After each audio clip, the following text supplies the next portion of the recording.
Bonjour à tous. Alors, je vais présenter un peu Lucas et un peu surtout le travail autour du GT Transition écologique de la UGC. Florence et Anna, n'hésitez pas si je dis des bêtises ou à compléter parce que je suis beaucoup moins alerte que vous sur tout ce que fait le GT. Donc, Lucas, bienvenue à toi. Donc, tu présentes aujourd'hui dans le cadre des webinaires du GT Transition écologique de l'Association universitaire du génie civil. Et donc, comme vous le voyez hein, sur ce transparent, il y a eu un certain nombre de webinaires qui ont été réalisés 2025-2026, avec encore quelques webinaires à venir, notamment encore un de l'association HQE et un autre sur les outils RE 2020. Voilà, donc Lucas va nous présenter l'outil Nuuko. Donc on a fait quand même un certain nombre on a vu passer en revue un certain nombre d'outils dans le cadre de ces webinaires. Et là, c'est enfin pas un nouvel outil, mais un outil nouveau pour nous, voilà, sur encore une fois l'impact environnemental des projets, travaux, donc neufs, rénovation ou exploitation. Voilà, et donc, ça va pas passer? Pourquoi? Hop, il veut pas passer au deuxième. Je sais pas pourquoi. Ah non? C'est bon, c'est passé. C'est bon, ça y est. Excusez-moi. Donc du coup, qu'est-ce que c'est un peu que le groupe de travail transition écologique au sein de l'association universitaire de recherche? Donc il a plusieurs parties. Une partie plutôt sur la recherche, donc notamment dans le cadre du prochain congrès à UGC qui aura lieu en mai avec la remise du prix transition écologique. Et puis une participation à la Fédération Fresque, dont on a une co-directrice, c'est ça, Florence? Oui, en fait, c'est dans le cadre du GTTE, on a monté cette fédération et donc effectivement, maintenant, elle est lancée depuis le mois de janvier et avec effectivement, moi, je suis à la codirection de la fresque et on a également le président de la UGC qui est dans les membres du COS. Et donc, on a aussi une partie enseignement, puisque l'idée, c'est aussi de promouvoir l'enseignement de la transition écologique. Donc, c'est pour ça qu'on a eu des webinaires sur l'utilisation d'outils, sur des thèmes dédiés, etc. Il va y avoir, dans le cadre des prochaines RUGC, une journée sur enseigner la transition écologique donc la veille des RUGC. Il y a des ateliers participatifs, des participations au groupe de travail AFGC, etc., etc. Il y a beaucoup de choses qui sont faites dans le cadre de ce groupe de travail auquel on est je vois pas en ligne qui est là, mais Florence et Anna et moi, on participe, mais il y a beaucoup d'autres personnes qui participent, essentiellement des femmes, parce que la transition écologique, ça intéresse encore plus les femmes que les hommes. Je ne sais pas pourquoi, mais non, bref. Et donc, on a une partie communication avec une page web sur le site de la UGC, la chaîne YouTube sur laquelle on peut revoir le replay des webinaires ou avant, Lucas, on te demandera ton avis hein, pour nous dire ce qu'on peut laisser ou pas. Tu pourras le revisualiser. Des publications dans la JCE et des publications LinkedIn. Et donc, voilà. Du coup, je te laisse la parole, Lucas, sauf si Anna ou Ouais. Florence. Ouais. Juste pour compléter, du coup, la veille des RUGC cette année, c'est une session dédiée à l'enseignement des matériaux géosourcés. Je vois que Céline est connectée. C'est Céline Perlot okay. qui l'organise. Et donc, faut pas hésiter à vous inscrire et à nous rejoindre pour cette belle journée. Désolée Céline, je vois pas les personnes connectées. J'avais pas vu que tu étais là. Excuse-moi. Pas de souci, je viens d'arriver. Du coup, à toi Lucas, merci. Yes, ça marche, merci pour l'introduction. Bonjour à tous, je vais juste me présenter très brièvement aussi avant de passer sur ma présentation. Donc, Lucas Ingénieux, je suis chez Nuco depuis 3 ans, 3 ans et demi je crois bientôt, et je suis responsable du produit actuellement, donc responsable du développement du produit, de l'intégration de bases de données, etc. Et avant, j'avais beaucoup bossé au début de Nuco, à mon arrivée chez Nuco, sur les sujets de génie civil, infrastructure extérieure, et donc des métiers qui, à l'époque, il y a 3 ans, au sein de Nuco, étaient un peu nouveaux, parce que du coup, comme je vais vous montrer juste après, on était très axé, à mon arrivée chez Nuco, euh, très axé bâtimentaire Aéro 2020. Et donc, c'est aussi pour ça que j'ai mené pas mal de travaux là-dessus, et d'où les discussions qu'on a eues pas mal avec Adélaïde. Est-ce que vous voyez bien mon écran? Oui, c'est bon. Ouais, On ne super. te voit pas encore en mode présentation, mais Ouais, ok. Alors, ce que je vous propose, c'est donc j'ai quelques slides pour donner un petit peu de contexte, un petit peu de manière générale. Le qui sommes-nous, c'est plus pour présenter un petit peu Nuco, où est-ce qu'on se place, qu'est-ce qu'on fait exactement, etc. J'ai une partie de 2 donc pour un peu se concentrer sur la donnée, comment, en fait, pourquoi Nuco permet de bien visualiser la donnée. En tout cas, ce qu'on essaie de faire, de bien visualiser la donnée, la mettre en avant et permettre à des opérationnels de bien l'utiliser. Et après, j'avais fait un petit cas d'usage génie civil, en fonction du temps, et si ça vous intéresse, on pourra regarder ça. C'était vraiment un retour terrain d'un de nos clients sur l'utilisation de Nuco et même de l'environnement de manière générale, hein. C'est quelque chose qui était faisable hors Nuco évidemment, mais en tout cas un cas d'usage vraiment, vraiment terrain sur le génie civil que je trouvais assez intéressant de partager. Et bon, malgré les slides, j'aurais quand même une petite démo du logiciel, parce que c'est toujours un petit peu plus parlant. Une petite slide d'introduction qu'on partage assez souvent avec donc nos clients. J'ai pas de slide là-dessus pour montrer le panel de nos clients, je crois. Mais globalement, on travaille avec tous les acteurs majeurs de la construction, autant dans les travaux neufs que dans les infrastructures extérieures, génie civil, donc du Vinci, du Bouygues, du Eiffage, Léon Gross, Freycinet, etc. Et donc, quelque chose qu'on voit de plus en plus depuis le début de Nuco, donc il y a 5-6 ans, les différents défis qu'il y a actuellement, ça s'accélère sur certains aspects.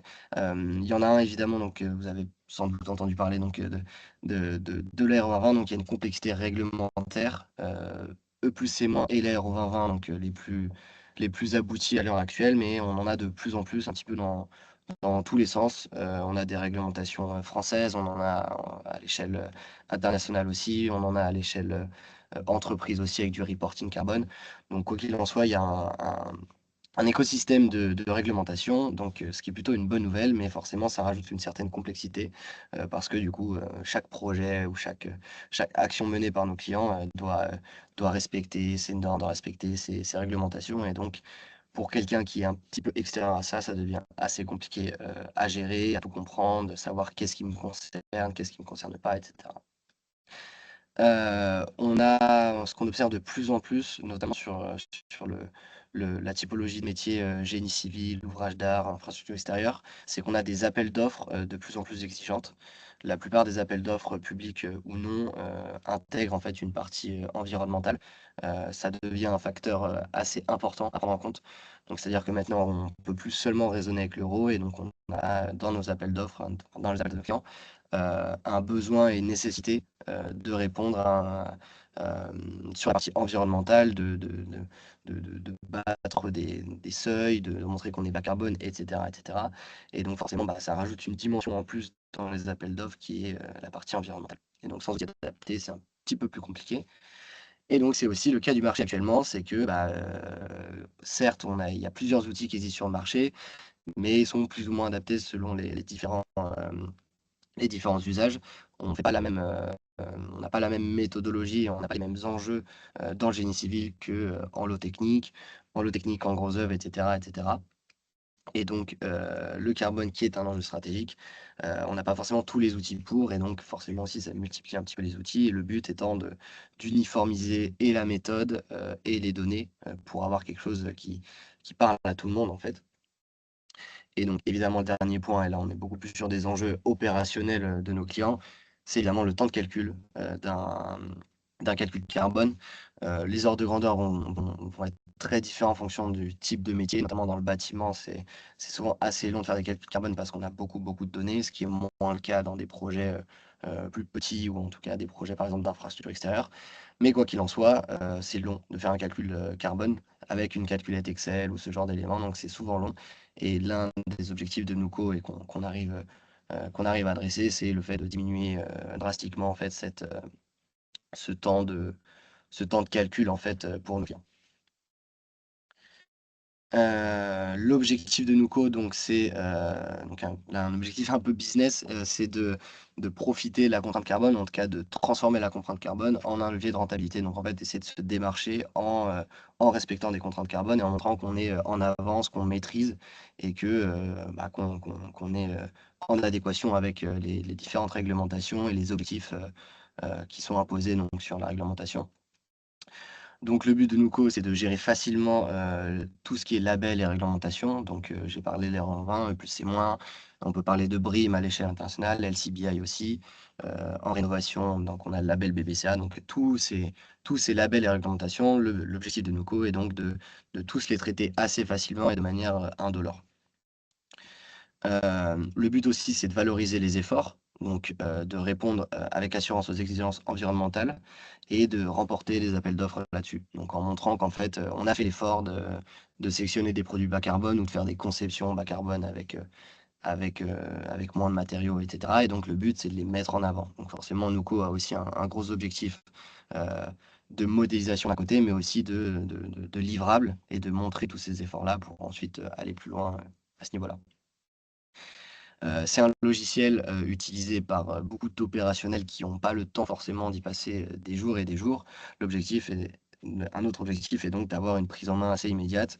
Et donc, on a une interface qui se veut la plus simple possible, en tout cas, et qui permet à des non-sachants de l'environnement, avec une connaissance métier évidemment, de pouvoir l'utiliser le plus facilement possible, donc avec un accompagnement sur les premiers projets, etc., pour ensuite pouvoir être complètement autonome sans avoir une connaissance complètement profonde de toutes les réglementations, de tout le carbone, les fiches environnementales, etc., etc.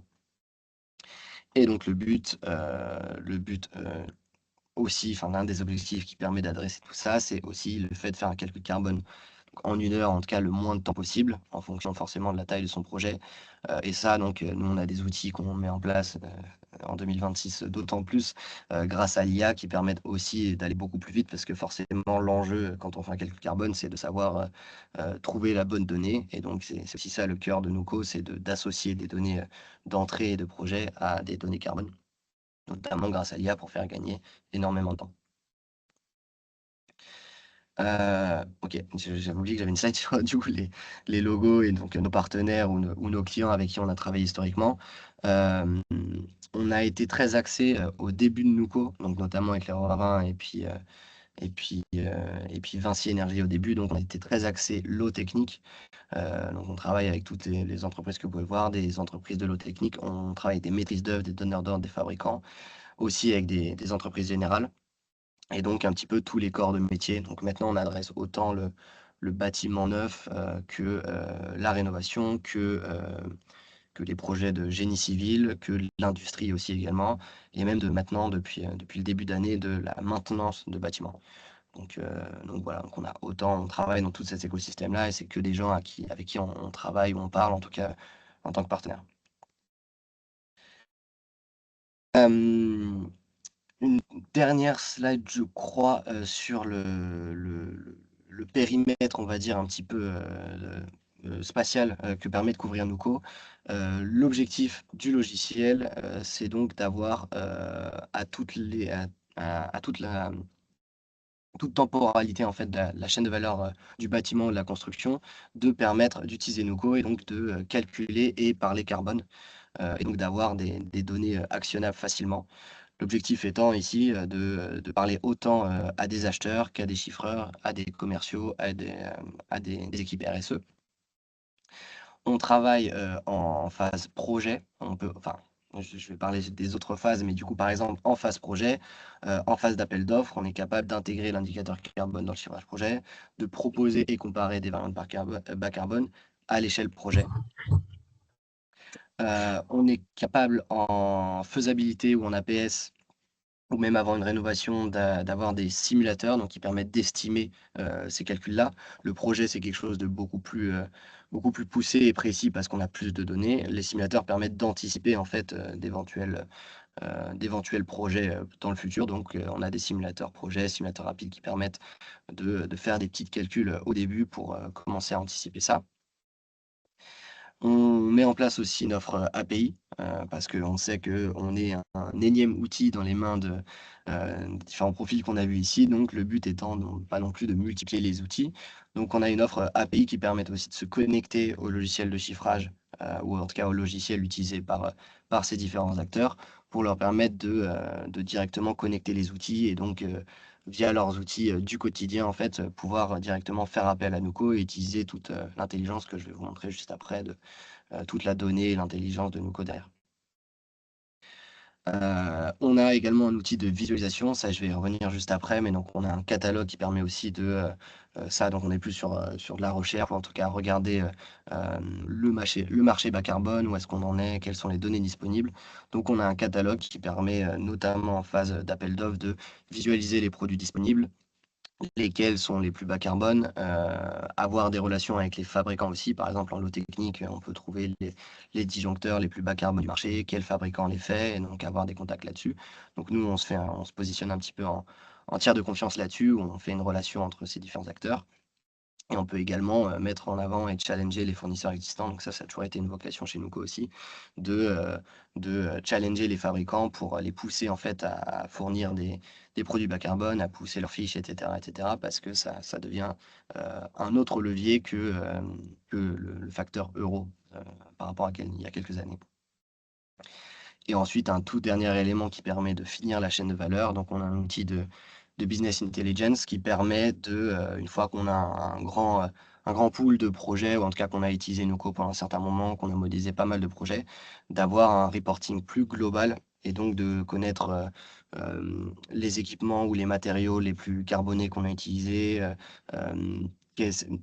ce sur quoi il faudrait travailler pour réduire l'impact carbone global de l'entreprise d'un point de vue achat, par exemple. Donc, en fait, avoir une vision plus globale que la vision projet dont je parlais. Et tout ça, en fait, se fait au cours du temps. Et en fait, on utilise autant la version projet que le catalogue pour créer ces projets, que l'API et qu'à la fin, la BI. Avant de passer à ces slides, je vais vous faire une petite démo, si ça vous va. Alors, donc ici, on se retrouve au sein d'un projet. Je vais vous montrer, bon, déjà ici, on est dans la liste des projets, donc on est dans une entreprise Nuco Demo, donc c'est une entreprise que n'importe quel client pourrait avoir. Et ici, on a des dossiers, donc ici, donc c'est là où on a plein de projets démo pour montrer un petit peu l'utilisation de Nuco. Et si je vais ici, donc, on va avoir dans ce dossier-là une liste de projets. Et donc, en l'occurrence, on va regarder un projet de travaux publics. Ce qu'on retrouve au sein d'un projet, donc c'est différentes informations, je ne sais pas trop pourquoi ça charge ici. On va retrouver au sein de ce projet, donc c'est un projet modélisé. Je ne vais pas rentrer en détail dans la manière de modéliser un projet, je vais l'évoquer juste après, mais je ne vais pas rentrer modéliser un projet devant vous. Je vais vous montrer un projet finalisé et donc qu'est-ce que peut en faire un opérationnel qui cherche à modéliser ce projet et ensuite à aller un petit peu plus loin. Ce qu'on va avoir comme information, c'est évidemment l'impact carbone de son projet. Je passe en détail le fait qu'on peut autant regarder des indicateurs carbone que les autres indicateurs de la RE 2020 comme la consommation d'énergie, etc., en statique, en dynamique. Enfin, évidemment, tout ça est faisable et paramétrable au sein du projet. Mais en tout cas, on a déjà un ordre de grandeur de l'impact carbone. Donc ici, je crois qu'on est en dynamique sur une certaine... sur 6 ans, je crois. On regarde ce projet sur 6 ans. L'un des premiers graphes qu'on va avoir, c'est la répartition de notre projet en fonction des différents lots. Par exemple, en RE 2020, forcément, on va retrouver les lots du bâtiment et les lots réglementaires, la VRD, CFO, CFA, etc. Ici, en travaux publics, dans ce projet-là, en l'occurrence, on a modélisé l'achat des matériaux, ici en gris, une part de sous-traitance et les transports et les engins. Donc tout ce qui est chantier, déplacement sur chantier, utilisation d'engins, etc. Et donc, ce graphique-là permet d'avoir la répartition en disant combien de pourcents de mon impact est lié à ma partie matériaux, est lié à ma partie sous-traitance, etc. Et donc, c'est ce que permet de faire ce graphique-là. Et ensuite, si je rentre dans matériaux, j'ai un petit peu plus de détails en disant, bah, au sein de ces matériaux, bon, là, c'est un projet où j'ai beaucoup de produits métalliques, mais en tout cas, je peux en tout cas zoomer de plus en plus et avoir la répartition de ces éléments-là. Ça permet donc de cibler en un coup d'œil et d'analyser son projet en se disant, une fois que j'ai fait mon projet au global, en fait, qu'est-ce qui importe, qu'est-ce qui impacte le plus et ce sur quoi je dois faire des efforts. Ou en tout cas, je peux essayer de faire des efforts. Et à droite, on a une visualisation classique d'ACV, donc ici avec les différentes phases de l'ACV, notamment donc la partie production de A1 à A3, la partie édification, donc la partie chantier. On peut avoir la partie exploitation si on saisit l'énergie. Donc dans le bâtiment, c'est quelque chose qui est beaucoup fait. On saisit la consommation énergétique du bâtiment et donc forcément, on va venir la calculer sur la période renseignée en paramètres. Et une partie fin de vie où on vient prendre en compte toute la partie fin de vie des équipements et des matériaux qui vont être consommés durant la vie du bâtiment. Donc ça, c'est un graphe de synthèse. On va avoir en synthèse du projet d'autres graphiques qui nous permettent d'avoir une autre vision un petit peu plus zoomée, et notamment celui-ci, qui est un histogramme qui va classer les contributeurs les plus impactants sur le projet, par famille. Donc tout à l'heure, on a vu matériaux sous-traitance. Ici, on rentre plus dans le détail avec des sous-familles pour vraiment se dire, OK, bon, c'est mes matériaux, c'est 75%. Au sein de ces 75%, quel est le plus impactant? Et donc sur ce projet-là, c'est essentiellement de l'acier. On a presque 66% du projet total de l'impact carbone qui est dû aux aciers de ce projet-là. On a une petite partie qui est sur les armatures en acier, donc parfois on a des sous-détails. Et ensuite, on peut regarder les éléments les plus impactants. L'objectif de ce graphique ici, c'est de se dire que parfois, on va avoir des contributeurs qui vont se situer dans les moins de 1 ou 2%. Et donc, ce n'est pas ce sur quoi on va pouvoir jouer pour réduire l'impact carbone global de ce projet-là. Évidemment, sur des projets de génie civil ou travaux publics, c'est essentiellement être des aciers ou des bétons, hein, donc c'est pas forcément quelque chose de très nouveau là-dessus. Mais en tout cas, ça permet de se concentrer sur les éléments les plus importants et de ne pas se perdre dans une masse d'informations et d'impact carbone dans tous les sens. Donc c'est l'objectif de ce graphique-là. Et on a également, mais ici ça va pas être très parlant, un autre tri. Donc là, on les trie par impact, pour savoir les plus gros impactants. Et on a un tri ici qui va pas forcément être le plus parlant, mais qui est potentiel d'optimisation. C'est quelque chose qu'on vient automatiser pour aider l'utilisateur aussi à trouver des alternatives. En fait, on vient calculer sur le marché les produits bas carbone qui existent. C'est moins pertinent par rapport à la data qui existe actuellement dans ce domaine-là des travaux publics. Mais par exemple, dans le bâtiment, on va proposer, si un utilisateur a choisi un disjoncteur, on va lui proposer un disjoncteur bas carbone qui a les mêmes caractéristiques techniques. Et donc, on sait qu'il peut gagner tant de pourcents sur son impact grâce à ça. Et donc, c'est ce que permet de faire ce tri en se disant, si je trie par potentiel d'optimisation, sur quelle famille je vais pouvoir aller optimiser. Et donc ensuite, quand on clique sur ce graphique-là, on va jusqu'au dernier niveau de détail qui est donc les graphiques, donc les nuages de points locaux, où en fait on va retrouver toute notre donnée. Ici, on va retrouver toute la donnée qu'on met à disposition de nos clients. On va avoir de la donnée qui est publique, la donnée qui est privée, la donnée entreprise. Mais en tout cas, c'est la force de Nuco ici de récupérer toutes les données disponibles ou non, publiques ou non, etc. Ensuite, on sait segmenter en fonction de la sécurité de la donnée et de ceux à qui on peut la donner ou non. On va avoir tous les fabricants ici et ça permet en un coup d'œil en fait de se dire quel type de produit je veux. Donc là, par exemple, sur des armatures en acier, si je sais que je me fournis chez ces personnes-là, je peux aller regarder en fait dans ces marques-là. Et donc commencer à aller un petit peu plus loin dans l'analyse de mon projet et dans la modélisation d'un projet plutôt bas carbone. Et donc le tout dernier point ici, dans la liste des contributeurs, c'est là où on a le niveau de détail le plus bas. Ici, on va retrouver tous les contributeurs de mon projet. Donc là, j'ai un projet où j'ai 14 contributeurs. Et donc, ce qu'on va retrouver ici, c'est différents matériaux. Donc, on va avoir de l'acier. Ce qu'on retrouve dans le non-fiche, c'était des descriptions. Non, pardon, excusez-moi, non-fiche, c'est pas forcément pertinent ici. Je vais enlever ça. Dans description, donc cette colonne-là que je vais mettre ici, ça, ce serait donc c'est les descriptions qui sont utilisées par des opérationnels dans les logiciels de chiffrage ou en tout cas dans des modélisations de projets. Donc là, par exemple, on était sur un projet de pont, je crois, ou quelque chose comme ça, avec des taurons, des charpentes, etc. Et donc, dans la colonne description, c'est les descriptions des opérationnels. Et dans la reconnaissance NUCO, c'est donc nos familles à nous et c'est ce sur quoi on vient mapper. Et donc, c'est dans ces familles-là qu'on va trouver de la donnée. Et donc, c'est ici qu'on retrouve en disant, dans mon projet, j'avais 85 tonnes de charpente et cerce qui sont globalement modélisées sur de l'acier galvanisé. Et donc, j'ai l'impact carbone et j'ai toutes ces informations-là. Et donc, c'est ici que je viens modéliser mon projet.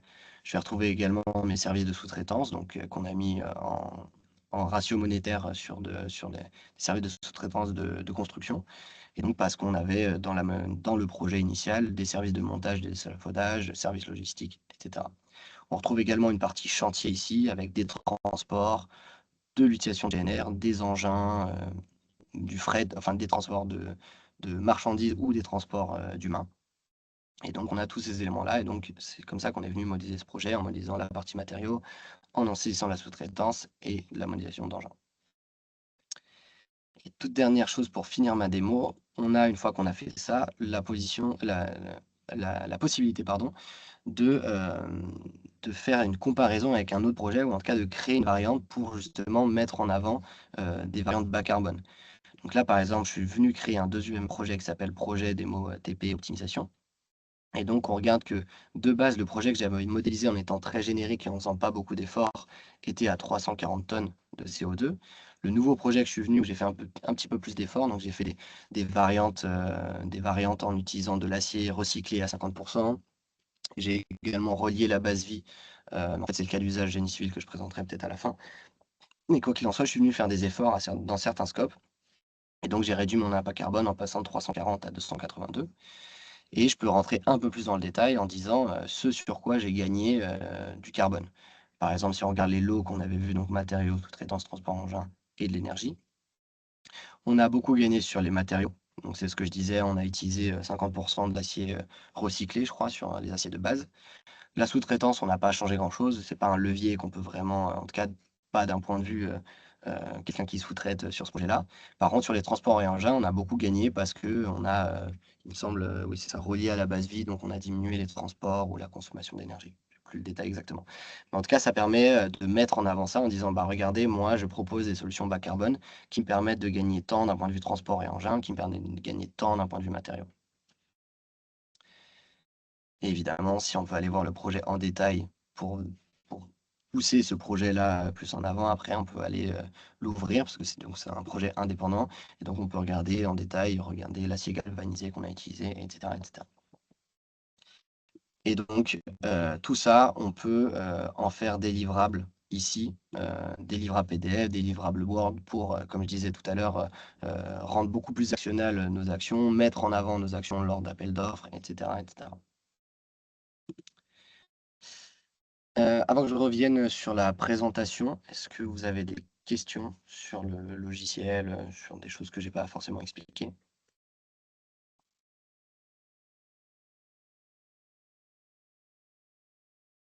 OK, prendre ça comme un non.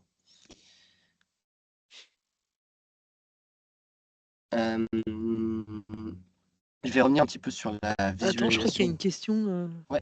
Ah, c'est Florence. Ouais. Oui, c'était juste, parce que quand vous parlez de base de données, donc en fait, c'est la base Ignies, c'est quelle base exactement avec lesquelles vous êtes connectés? Est-ce que Super, les bah, mises à c'est jour se font automatiquement, et cetera? super, c'est une très bonne position pour la suite de la présentation. J'allais faire, OK. un petit focus sur la data, mais c'est, du coup, non, on n'a pas que Ignies. On a eu historiquement que Ignies, maintenant on en a d'autres. Je vais montrer une répartition un petit peu de la data qu'on a. Quant à la mise à jour, Ignies, on est live avec eux. Donc, toutes les semaines, mon équipe et moi, on regarde quelles sont les nouvelles fiches, les mises à jour, etc. Donc, on a une API, on est connecté. Donc, dès qu'il y a des nouvelles fiches, on les intègre. Dès qu'il y a des archivages, on les archive. Dès qu'il y a des mises à jour, on les fait. Ça, c'est Ignies. Et puis après, les autres bases de données, on a un rythme de maintenance qui n'est pas forcément le même, parce qu'il n'y a pas forcément la même maintenance côté base de données, parce que Ignies, c'est vraiment du live. Voilà, donc c'est le travail de mes équipes aussi d'intégrer des nouvelles données, de les mettre à jour, etc. Je vais faire un petit point d'attention sur les nuages de points. Je suis passé un petit peu vite parce que justement j'avais ces slides pour expliquer. Donc tout à l'heure on a vu un graphe plutôt simple qui était l'armature, des armatures en acier je crois. Ici, j'ai pris un exemple donc un petit peu plus bâtimentaire, mais qui est assez parlant pour se rendre compte du champ des possibles en fait sur les nuages de points Nuco. Je crois que c'est un isolant, ouais, c'est un isolant ici. Donc, on va avoir plusieurs choses à chaque fois sur le graphe, donc c'était la même chose sur la matière en acier. On va avoir le contexte de la donnée ici en bleu. On va avoir la source de la donnée. Donc là, on n'a que du INIES, mais tout à l'heure, sur les armatures en acier, on a plein de bases de données différentes. On avait du IBU, qui est une base allemande, on avait du INIES. Voilà. On peut avoir plusieurs bases de données. Je montrerai le graphique juste après. On va avoir évidemment les marques et les fabricants, en tout cas les fournisseurs. Le lieu de fabrication, c'est une information qu'on va avoir. Enfin, en tout cas, on a tout ce contexte-là de données. Et ensuite, un élément très important, et ça c'est très important pour nos utilisateurs, parce que quand on vient faire ces variantes, on a forcément besoin de ces informations-là, sont des caractéristiques métiers. On va avoir, en fonction des nuages de points les plus pertinents ou non, nous on est venu se concentrer sur les familles d'équipements les plus utilisées et les plus carbonés, pour se dire, on va se concentrer sur ce qui va être le plus utile pour nos clients. On est venu rajouter pas mal de caractéristiques. Ici, je prends l'exemple de l'isolant. Évidemment, un isolant, en fonction du matériau, c'est pas du tout le même impact carbone et surtout, ne sera pas utilisé de la même façon dans un projet. Donc, c'est évidemment une donnée importante. Donc, on peut filtrer en disant, moi, dans mon projet, j'ai besoin de liège expansé et de mousse ou de bois de cellulose, ce sera plus facile à dire. Et je ne veux pas me polluer avec les autres, donc c'est des filtres. On a aussi le type d'isolant. Donc, est-ce qu'on a du béton, de l'enduit seul ou alors pas d'informations là-dessus? Est-ce qu'on veut du surfaçage, la conductivité thermique qui n'a pas d'impact carbone de notre côté, en tout cas qui ne va pas jouer drastiquement sur l'impact carbone, mais qui va forcément impacter d'un point de vue conception pour l'utilisateur. Donc, c'est des informations qu'on met en place. Et donc, en fait, tout ça va se retrouver sur le nuage de points, ici, avec tous ces points verts que vous voyez qui sont des données fabricants qui ont été intégrées, qui ont été placées par les équipes Nuco, donc pour placer ces nuages de points en connaissant leur épaisseur, etc. Et donc, ça permet aussi de sélectionner, d'avoir une vue, en fait. En fait, on a une vue des bases de données ou de la base de données qu'on regarde, assez simple, graphique, qui permet de se rendre compte sur un graphique. Ok, moi je sais que j'ai 200 mm d'épaisseur de mon isolant. Globalement, le plus bas carbone, c'est assez facile, je vais juste regarder le plus bas ici. Donc c'est une visualisation beaucoup plus simple que des catalogues un petit peu classiques et c'est en tout cas quelque chose d'actionnel et d'opérationnel. Pour du coup répondre à la question qui était posée juste avant, donc ça j'ai mis à jour ce graphique hier. On a d'ailleurs la dernière fois qu'on s'est vu avec Adelaide, je crois que c'était en début d'année, on était à 20 000 fiches. Donc là on est monté à 30 000. On est 29 999, c'est un peu dommage hier, je n'ai pas passé les 30 000. Mais globalement, voilà le nombre de... Ouais, mais c'est pas à jour. Peut-être demain ça le sera. Mais quoi qu'il en soit, on a un volume de données qui commence à être très conséquent. On le voit ici, la répartition, donc 81% d'INIES, évidemment. C'est pour plusieurs raisons. C'est déjà le cas des bases à l'international, en France, etc. C'est clairement INIES qui est le plus gros, surtout les corps de métier. Mais par exemple, on a quand même deux bases de données qui commencent à être assez conséquentes. Une à l'international, donc Ocobaudat, qui est une base allemande, et PEP EcoPassport, qui est la base de données française de PEP, donc de fiches de l'eau technique plutôt. Et donc, on commence à ajouter ces bases de données-là, sachant que ces bases de données n'ont pas force. Elles suivent globalement tous les mêmes normes A1, A2, même si ce n'est pas exactement la même terminologie à l'international. Mais en tout cas, ça n'adresse pas les mêmes métiers, ça n'adresse pas forcément les mêmes personnes en fonction des mêmes pays. Donc, par exemple, un projet en Allemagne va prioriser une base Ocobaudat ou IBU, qu'on voit ici, le violet, c'est IBU, qui est une base allemande. En France, on se concentre pour l'instant essentiellement sur INIES. Et donc voilà. Et donc Lucas, Oui, il y a une question d'Antoine Clément. ouais, Oui, bonjour. bonjour. Ouais, une petite question. Dans la slide précédente, là, vous montrez des informations supplémentaires sur l'utilisation éventuellement des produits. Mhm. C'est des éléments qui ne sont pas toujours indiqués dans les fiches FDES, qui nécessitent du travail derrière, du travail interprétation ou du travail de recherche fiche par fiche. Est-ce que c'est fait? Comment c'est fait? J'ai eu l'occasion de travailler sur des bases comme ça, des outils qui donnaient des informations supplémentaires, et puis on se rend compte que le travail humain qui est derrière est parfois faux. Enfin, il y a des vrais problèmes quand on nous donne des informations qu'on n'a pas à la base. L'exactitude des informations qui sont fournies est des fois hasardeuse. Comment vous fonctionnez? Alors, historiquement, nous, on ne saisit pas d'informations qu'on n'a pas, globalement. Donc, la plupart du temps, là, par exemple, hein, si sur un isolant, je ne connais pas la conductivité, je ne vais pas la renseigner. Donc, en fait, je n'aurai pas l'information sur cette fiche. Et si la personne filtre, il sera directement enlevé. On ne vient pas pousser des informations comme ça. En tout cas, c'est un travail qu'on fait relativement manuellement là-dessus. Donc, c'est des informations qu'on vient chercher au sein du PDF, globalement. Mhm. La plupart des caractéristiques qu'on a choisi de mettre, c'est qu'on les a vues assez souvent, fréquemment dans les caractéristiques. Donc ça, c'est historiquement, on a fait ça. Et je comprends. Et puis après, il y a toujours des erreurs humaines, bien sûr. Ce qui est sûr, c'est que nous, notre politique, c'est de pas créer des fausses informations là-dessus, hein. L'objectif étant de donner les infos quand on les a. En fait, pour résumer, on ne se place pas en tant que créateur de données ou quoi que ce soit. Nous, on a un tiers de confiance. Si on nous donne de la donnée, on la met, mais on ne va pas l'inventer. Et après, maintenant, on commence à avoir des enjeux aussi, donc ça, c'est un peu plus sur les lots techniques. On commence à avoir des outils pour alimenter la donnée, autre que ce qu'il y a dans le PDF, de la fiche initiale. Si je prends, des exemples, donc désolé, je parle beaucoup de lots techniques, mais c'est parce que c'est assez parlant en ce moment.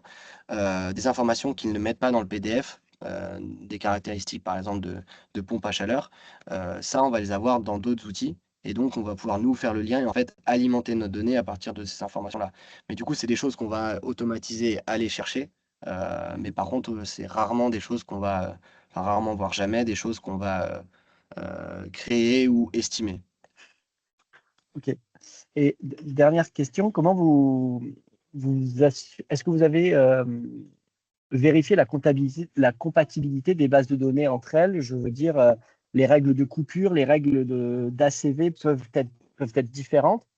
Est-ce que c'est quelque chose qui a été vérifié ou c'est le soin de l'utilisateur de faire attention, de connaître les limites des différentes bases et des incompatibilités éventuelles?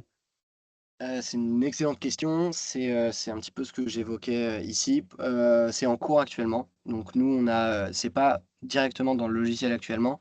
Là, ce qu'on vient faire, c'est qu'on vient récupérer, les scopes, temporels, cradle to gate et cetera de chaque fiche et chaque base de données. On vient récupérer les normes aussi, utilisées, par les bases de données, en fait, par fiche. Et on va les renseigner et les mettre à disposition de l'utilisateur et ça va être des paramètres utilisables. C'est-à-dire que si je fais mon projet et que je veux que de la norme, A2 par exemple, nous on va, préfiltrer tout ce qui est de la norme A1. Si jamais, quelqu'un veut faire un projet et veut, essentiellement des fiches qui font du, cradle to grave, pareil, donc ce sera un filtre à utiliser et ça permettra de filtrer les sources. Et ça, donc c'est des informations dont on dispose la plupart du temps quand on récupère les bases de données, soit via des API, soit des fichiers qu'on nous donne. Et donc c'est des choses ensuite qu'on vient intégrer dans notre donnée à nous et qu'on met à disposition de l'utilisateur.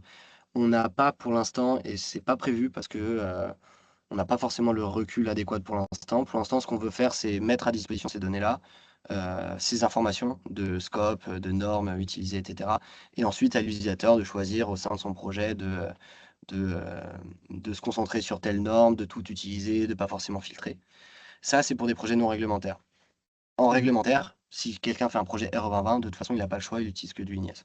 Et ça, c'est automatique. Et lui, il fait son projet comme il ferait un projet classique, et nous, on lui donne que la R2020.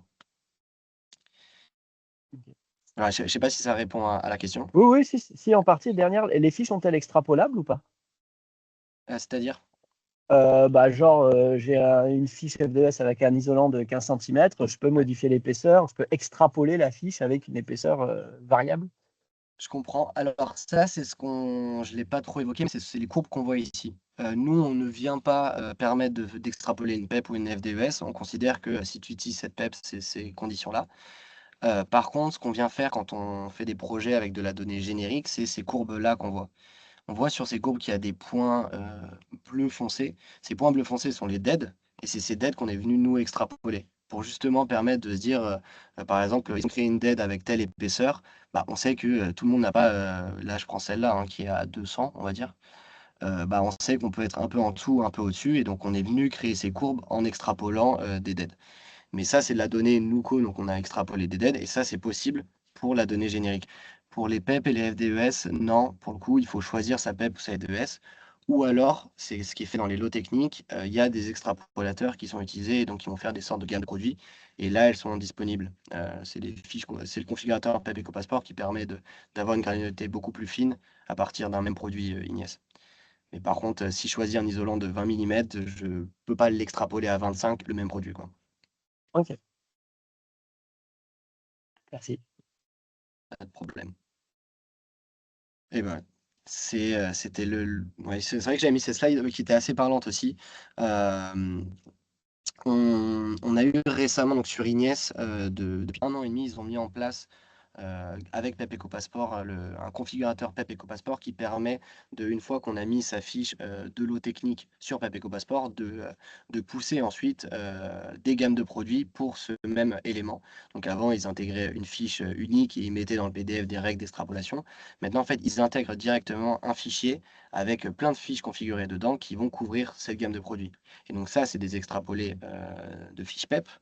Et donc, sur Nuco, ça rajoute des points en plus sur le nuage de points. Et donc, c'est ce qui fait aussi, hein, quand je disais tout à l'heure qu'on était passé de 20 000 à 29 000 là, en 6 mois, c'est essentiellement grâce à ces gammes de produits en fait, qui viennent ajouter beaucoup, beaucoup de données facilement actionnables et qui permettent aussi d'avoir une granularité beaucoup plus fine que juste, par exemple, là-dessus, sur un graphe de ventilateur. Bah, pour un seul produit Ignies, un produit de référence, on a tout plein de ventilateurs qu'on va venir placer sur notre graphe en fonction du débit, parce que la gamme de produits va dépendre du débit. Si je fais l'équivalent sur la question de l'isolant, on pourrait avoir un isolant qui est le produit principal et ensuite une gamme d'extrapolés qui a été donnée à travers Ignies et qui permet de placer tout ce nuage de points-là et donc d'avoir quelque chose de beaucoup plus précis là-dessus. Mais ce n'est pas quelque chose qui est fait sur les FDES pour l'instant. Et ces fiches configurées suivent exactement le même format d'ailleurs que les fiches configurées de béton, Betty, Save, etc.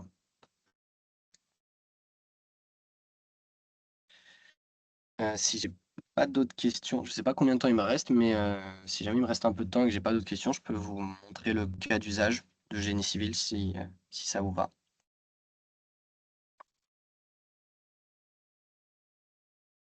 C'est OK, ouais. Vas-y. Ça marche. Donc le cas d'usage, c'était le projet que j'ai montré juste avant. Donc c'était un cas de montage de cerces métalliques sur les fûts de piles d'un pont. Le but étant ici de trouver des leviers d'optimisation, préserver les milieux, optimiser les ressources, donc plein d'enjeux un petit peu environnementaux, en regardant que en fait, 20 des postes, et ça, c'est quelque chose de méga classique, autant dans les travaux neufs, autant dans le bâtiment que dans le génie civil, que 20 des postes contribuent à 80 de la masse totale. Donc c'est pour ça qu'on se concentre sur les plus gros contributeurs. 2 solutions ont été mises en avant. L'une était de raccorder la base vie, donc pour consommer moins d'énergie, et l'autre, utiliser les aciers recyclés, comme je disais. Donc, le résultat ici a été sur le scope 1, donc en remplaçant le groupe électrogène par raccordement réseau, donc on a consommé beaucoup, beaucoup moins d'énergie. Donc, on a fait une économie de moins 50%. Donc, oui, voilà, on a gagné 6,4 tonnes. Et sur l'acier recyclé, en remplaçant l'acier neuf par l'acier recyclé, pas à 100%, hein, pour des contraintes un petit peu techniques, on avait économisé donc 205 tonnes et donc presque 50%. Comment sur Nuco est-ce qu'on pouvait retrouver ce genre d'informations? On avait, ce que je montrais tout à l'heure, la répartition de l'impact carbone du projet, où on pouvait voir très vite que le plus gros impact, et surtout sur la partie matériaux, donc le scope 3, c'était les métaux ferreux, donc l'acier, parce que presque 78% de l'impact, ce qui est énorme, était essentiellement dû à ça. Donc autant essayer de se concentrer là-dessus et trouver des solutions bas carbone sur ce levier-là. Et donc, à travers le graphique qu'on montrait, on pouvait voir qu'en passant de l'acier galvanisé, qui était assez haut d'un point de vue carbone sur le graphique, si vous voyez ma souris ici, on pouvait utiliser de l'acier recyclé qui était beaucoup plus bas. Donc, c'était du recyclage à 50%, hein. On est resté dans des contraintes techniques réelles. Et donc, on a pu diminuer en passant à de l'acier recyclé. Et donc, graphiquement, ça se voit forcément qu'on fait un gain assez grand. Et donc, en remplaçant les 85 tonnes d'acier galvanisé par 85 tonnes d'acier recyclé, on gagnait beaucoup on diminuait très fortement notre impact. Et donc, c'est ce que le nuage de points permettait de faire ici, avec l'exemple de l'acier. À la fin, donc, on retrouve le graphique que je vous ai montré en faisant les deux projets. On avait réduit le scope 3 en se concentrant sur le matériel. Donc ça, c'est des terminologies de scope 1, scope 3, mais globalement, on avait réduit l'impact carbone sur la partie matériaux et on avait réduit l'impact carbone au global sur la partie chantier en s'ajoutant un petit peu d'énergie énergie simplifiée, c'est de la terminologie, mais c'est en ajoutant un petit peu de consommation d'énergie électrique due au raccordement sur site, mais en diminuant beaucoup, beaucoup la consommation du groupe électrogène. Et je crois que c'est tout. Voilà. Est-ce qu'il y a des questions sur cette partie ou sur n'importe quoi, sur le logiciel? N'hésitez pas. Ouais, bonjour, j'ai une petite question. Vous avez parlé d'IA au départ. Ouais. C'est l'utilisation de l'IA dans l'outil, c'est comment, pourquoi faire? Tac, je vais montrer. Je me suis beaucoup concentré sur l'analyse d'un projet, la partie modélisation d'un projet en fait. Euh, Quand on crée un projet de zéro,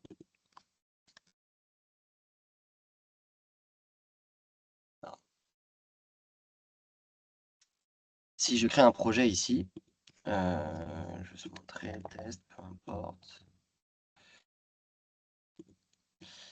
Évidemment, pour modéliser mon projet, je vais plutôt mettre en IE.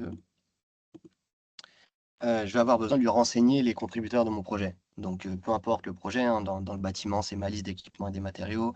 En génie civil, on a souvent des engins, ce genre de choses. L'idée, c'est de comment je saisis ces éléments-là. On va avoir plusieurs types d'ajouts. On va avoir des ajouts rapides. Bon, ça se fait quand on a des petits projets, hein. Je peux choisir d'ajouter, je montrais mes aciers tout à l'heure, 85 tonnes, etc. Mais surtout, ce que je peux faire, c'est importer un fichier. Et donc, importer un fichier, c'est un petit peu comme ce que je disais l'API tout à l'heure. L'objectif d'importer un fichier, en fait, l'objectif de Nuco, c'est de lire les terminologies des clients et de les associer à nos familles d'équipements et de matériaux. Par exemple, le acier, donc notre famille acier à la tonne qui demande est-ce qu'on est plutôt sur l'armature, galva, inox, etc. Bah forcément, chez nos clients, eux, ils n'ont pas nommé ça acier, galvanisé, forcément.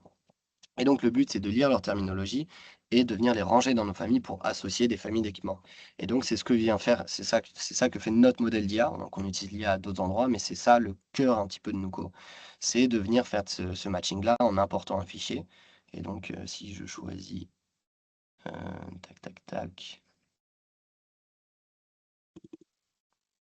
Ici, par exemple, si j'importe un fichier,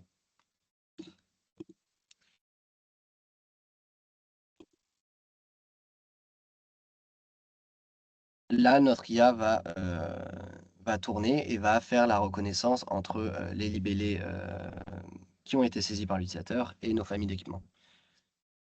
Ok. Et du coup, c'est une IA que vous avez vous-même entraînée, c'est ça, pour faire ce type de tâche ou Oui, on utilise un modèle LLM qu'ensuite nous on est venu adapter à notre cas d'usage. Ok, super, merci. Et donc c'est ça, hein, globalement, on vient lire. Bon, et j'ai un exemple qui, on me dira que l'IA ne sert à rien là-dessus, mais globalement, on vient chercher la description et on vient le mapper chez nous. Et c'est ça, hein, l'IA qu'on utilise derrière. Voilà. Il y a une autre question de Monsieur Placiard. Oui, bonjour. Merci pour votre présentation. J'ai une question par rapport à plus à votre métier, enfin même si vous n'avez pas fini, hein, mais là donc vous montrez l'influence sur l'impact environnemental. Est-ce que vous avez aussi par rapport à vos projets, aux projets que vous encadrez, une notion économique? Vous intégrez aussi des aspects chiffrage économique pour justifier, argumenter, pour vérifier que ça n'a pas trop d'impact votre solution d'un point de vue économique, ce genre de choses? C'est une très bonne question aussi. C'est une question qu'on nous a beaucoup posée. Pour l'instant, non. Pour l'instant, l'euro n'apparaît nulle part sur Nuco. C'est-à-dire que quand on va faire ces variantes bas carbone ou ces simulations, on ne compare que le carbone.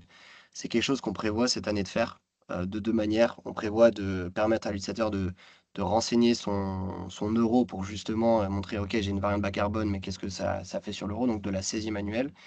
Et on va mettre en place aussi, ou en tout cas alimenter notre donnée avec des ordres de grandeur, en tout cas de prix. Par exemple, sur les PEP, les FDES. Donc, je sais qu'évidemment, pour un même produit, c'est pas le même prix en fonction des fournisseurs, etc. Mais en tout cas, de mettre cette notion euro pour se dire, bah, tu peux pas juste te concentrer sur la partie carbone. Pour l'instant, a priori, par nos utilisateurs, c'est fait un peu de manière décorrélée. Mais c'est une Ok. vocation qu'on a en 2026. Ok, merci beaucoup. Pas de problème. Et du coup, d'ajouter d'autres indicateurs, Lucas, autres que le prix et le CO2.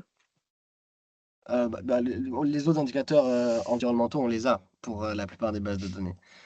Mais en tout cas, Disons que c'est avec la structure qu'on a maintenant et l'architecture de données et le fait qu'on peut intégrer facilement la donnée, c'est pas quelque chose qui est compliqué à faire.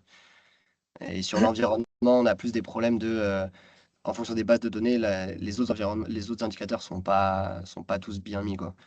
Dès qu'on commence à sortir un peu de la France et parler autre chose que carbone, c'est plus compliqué actuellement quand même.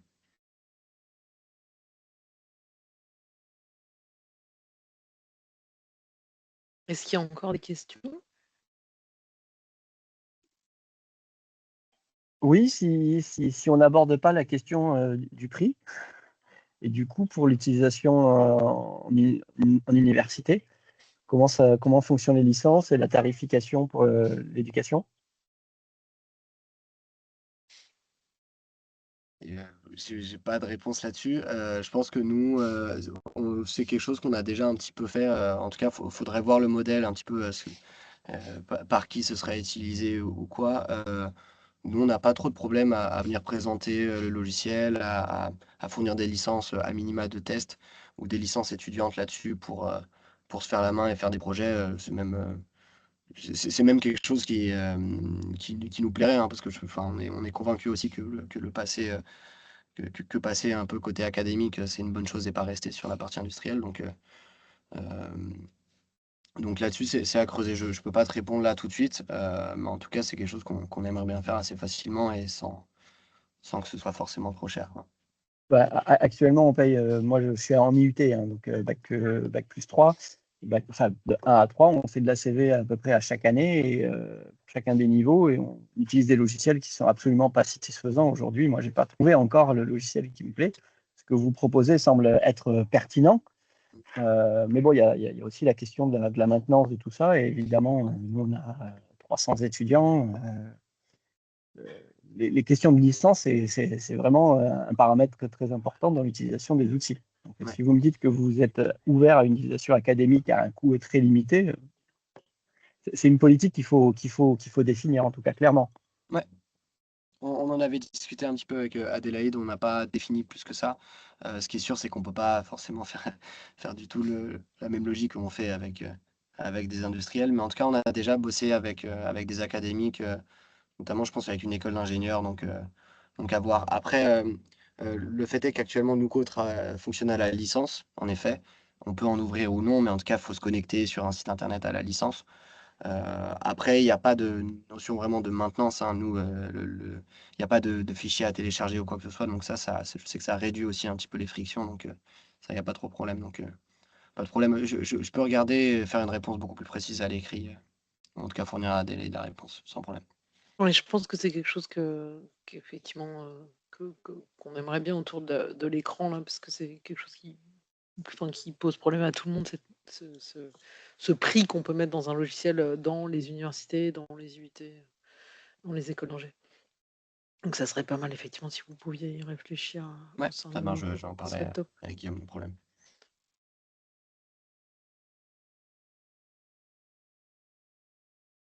Est-ce qu'il reste des questions?